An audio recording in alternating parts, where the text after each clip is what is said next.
ఇద్దరికి ఒక సంకేతం ఇచ్చారు. మీరిద్దరూ ఏమనుకున్నా సరే మేమైతే ఒంటరిగా ఆంధ్రప్రదేశ్ లో ఎన్నికల్లో వెళ్ళడానికి రెడీగా ఉన్నాము అనేటువంటి సంకేతం అయితే ఈ రోజున బీజేపీ తన మిత్రుడైన జనసేనకి ఇచ్చింది, మిత్రత్వం కోరుకునే తెలుగుదేశం పార్టీకి కూడా ఇచ్చింది. ఒక రకంగా ఇది తెలుగుదేశం పార్టీకి గుండెల్లో రైళ్లు పరిగెత్తించేటువంటి వార్త అండి, దాంట్లో ఎటువంటి సందేహం లేదు.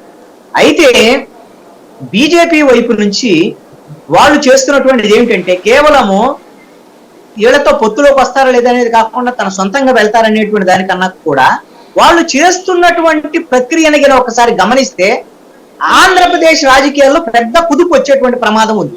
ఈ పొత్తుల విషయంలో కూడా పెద్ద ప్రకంపనలు రేగేటువంటి అవకాశం ఉందని నేను అనుకుంటున్నా వాళ్ళ యాక్టివిటీని బట్టి చూస్తే. ఎందుకంటే వాళ్ళంతటి వాళ్ళు ఏదో మేము సొంతంగా పోటీ చేస్తాం, ఆఫీసులు తెచ్చుకుంటాం, ఎన్నికల కమిటీలు వేసుకుంటాం, అదే విధంగా అన్ని నియోజకవర్గాలకు అభ్యర్థుల్ని ఇప్పుడు రెడీ చేసుకున్నారు. వాళ్ళు ఆల్రెడీ పార్థసారథి గారు కూడా ఒక నియోజకవర్గానికి అప్లికేషన్ పెట్టుకుంటారు నేను అనుకోవటం. అయితే వాళ్ళు ఆల్రెడీ 175 మంది 175 అదేవిధంగా 25 పార్లమెంట్లకి ఎంతమంది పోటీ చేసే ఆసక్తి ఉన్న వాళ్ళు అందరి దగ్గర నుంచి లిస్ట్ తీసుకున్నారు, వాళ్ళు రెడీ చేసుకుంటున్నారు.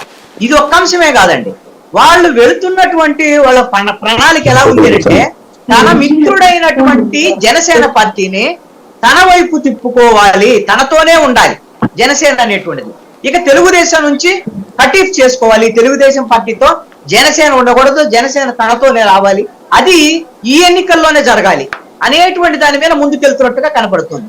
ఎందుకు ఈ మాట చెప్తున్నానంటే, ఒకటి చిరంజీవి విషయంలో వాళ్ళు తీసుకున్నటువంటి స్టెప్, చిరంజీవికి ఉత్తరప్రదేశ్ నుంచి రాజ్యసభ సభ్యత్వం ఆఫర్ చేశారని, దానికి సంబంధించినటువంటి విషయంలో ఇప్పటికే మాట్లాడారనేటువంటిది ఒక వార్తలో హల్చల్ చేస్తూనే దీన్ని ఎక్కడా కూడా చిరంజీవి తరపు వాళ్ళు కానీ లేకపోతే పవన్ కళ్యాణ్ కానీ జనసేన వాళ్ళు కానీ బీజేపీ వాళ్ళు కానీ ఎవరు ఖండించాల.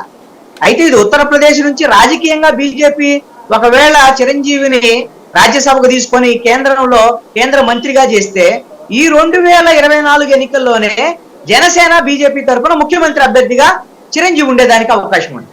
అప్పుడు అనివార్యంగా జనసేన బీజేపీతో పొత్తులోకి వచ్చేటువంటి అవకాశాలు ఉన్నాయి.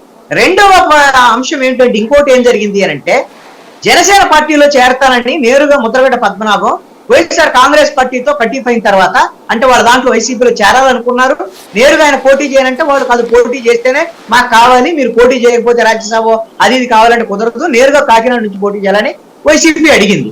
దానికి ఆయన నేరుగా పోటీ చేయకుండా రాజ్యసభ కావాలన్నారు కాబట్టి వైసీపీ నుంచి కటీఫ్ అయిపోయి నేను జనసేనలో చేరతాను అనేటువంటిది నేరుగా ముద్రగడ్డ పద్మనాభమే ప్రకటించారు. బొలిశెట్టి శ్రీనివాసు అదేవిధంగా తెలుగుదేశం పార్టీ నాయకుడు జ్యోతుల నెహ్రూ ఇద్దరు కూడా వెళ్ళి ముద్రగడ్డ పద్మనాభం ఇంటికి వెళ్ళినప్పుడు ముద్రగడ్డ పద్మనాభం చెప్పింది ఏంటంటే, మా ఇంటికి కాఫీకి రమ్మనండి పవన్ కళ్యాణ్ కాదు, వస్తే మేము అన్కండిషనల్ గా నేను జనసేనలో చేరిపోతా అన్నాడు.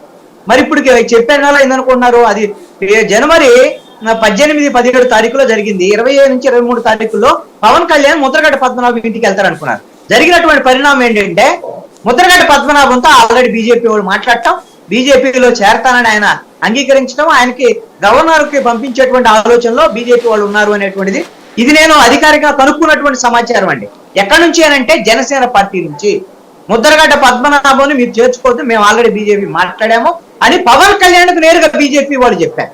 అందుకని పవన్ కళ్యాణ్ మనం వెళ్ళి ఉపయోగం ఉంది, ఆల్రెడీ బీజేపీ వాళ్ళు చెప్పారు, వాళ్ళు చెప్పినట్టు ఏంటో తప్ప మనకు వేరే ఆప్షన్ లేదు, కాబట్టి ఇక ముద్రగడ్డ పద్మనాభం విషయం వద్దు మనకే అని కీలకమైనటువంటి నేతలతో ఆయన నేరుగా మాట్లాడాడు పవన్ కళ్యాణ్. నేను ఖచ్చితంగా సమాచారం తీసుకున్న తర్వాత ఈ మాట నేను చెప్పగలుగుతున్నాను. అంటే ఒకటి చిరంజీవికి సంబంధించినటువంటి ప్రణాళిక, కాపులకు సంబంధించినటువంటి వాళ్ళందరూ తమ వైపు తిప్పుకునేటువంటి ప్రయత్నం, జనసేన తనతో వచ్చేటువంటి విధంగా బీజేపీ చేసుకోవటం, తెలుగుదేశంతో కటీఫ్ చేసుకోవటం. రెండవది ముద్రగడ్డ పద్మనాభం లాంటి వాళ్ళని తీసుకొని ఇక కాపులు సామాజిక